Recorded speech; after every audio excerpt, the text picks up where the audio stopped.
अध्याय 19 कार्तिक मास महात्म्य।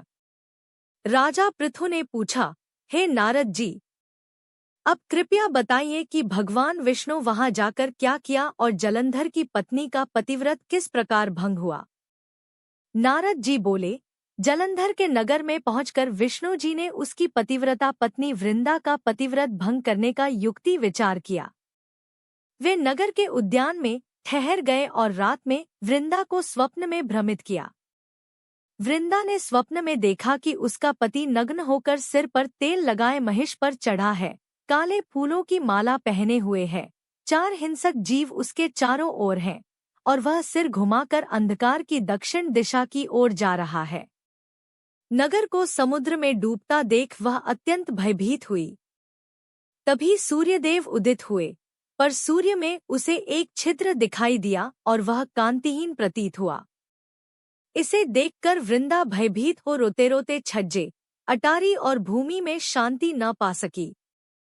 वह अपनी 2 सखियों के साथ उपवन गई, पर वहां भी शांति न मिली। फिर वह जंगल की ओर चली गई, जहां उसने सिंह सदृश 2 भयंकर राक्षस देखे और भयभीत होकर भागने लगी। ठीक उसी समय वहां एक शांत, मौनी तपस्वी अपने शिष्यों सहित प्रकट हुए।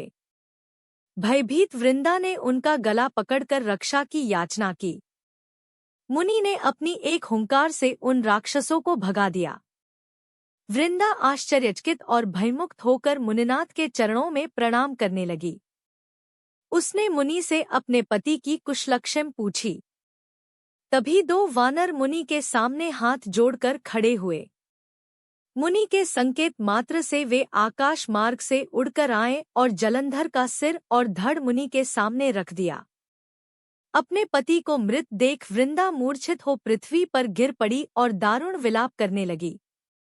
उसने मुनि से कहा, हे कृपानिधे, कृपया मेरे पति को जीवित कीजिए। मुनीश्वर ने कहा, यह शिवजी द्वारा युद्ध में मारा गया है। जिसे शिवजी मारते हैं वह जीवित नहीं हो सकता। पर शरणागत की रक्षा सनातन धर्म है, इसलिए मैं इसे जीवित कर देता हूँ। नारद जी बोले, वह मुनि साक्षात विष्णु ही थे, जिन्होंने यह माया फैलाई थी। उन्होंने जलंधर को जीवित किया और फिर अदृश्य हो गए। जलंधर उठकर वृंदा को आलिंगन किया और मुख चुमा। वृंदा अत्यंत हर्षित हुई और अब तक हुई घटनाओं को स्वप्न समझने लगी। तत्पश्चात वह बहुत दिनों तक अपने पति के साथ विहार करती रही। एक बार सुख और संभोग काल में वृंदा ने विष्णु को देखकर कहा, हे मायावी तपस्वी, तुम्हारे रूप में तुमने पराई स्त्री के रूप में मेरी परीक्षा ली। मैं जान गई कि यह सब तुम्हारा माया कौशल था। इसके पश्चात कुपित पतिव्रता वृंदा ने अपने तेज को प्रकट करते हुए विष्णु को शाप दिया, जो 2 राक्षस तुमने मुझे दिखाए थे, वे भविष्य में तुम्हारी स्त्री का हरण करेंगे। सर्पेश्वर, जो तुम्हारा शिष्य है, वह भी तुम्हारा साथी रहेगा। जब तुम अपनी स्त्री के विरह में दुखी होंगे, तब वही वानर तुम्हारी सहायता करेंगे। ऐसा कहकर वृंदा अग्नि में प्रवेश कर गई।